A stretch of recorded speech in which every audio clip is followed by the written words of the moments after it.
Здравейте, хора! И днес ще ще отговарям на отговорите. И нека да започваме.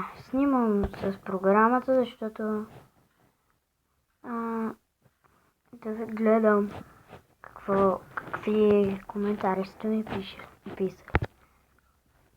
Добре. Сега. Първият въпрос е: защо ми е писал? Ще се въпрос. Нищо. Добре, как се виждаш след 10 години?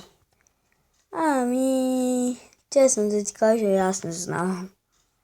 Барса или Реал? Барса. Роналдо или Меси? Меси. На колко си? На 9 съм. Откъде си? Видин. Дали ще снимаш след 10 години? Може би. Днес ще ходиш ли на панаир? Не.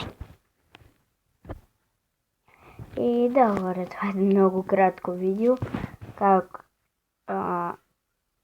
правя отговорите. И пишете под този клип вече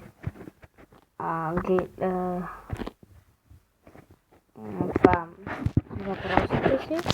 Под не този, а под новия, най-новия.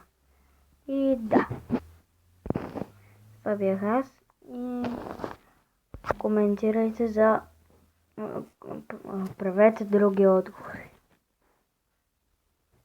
Хора. Супер. И да.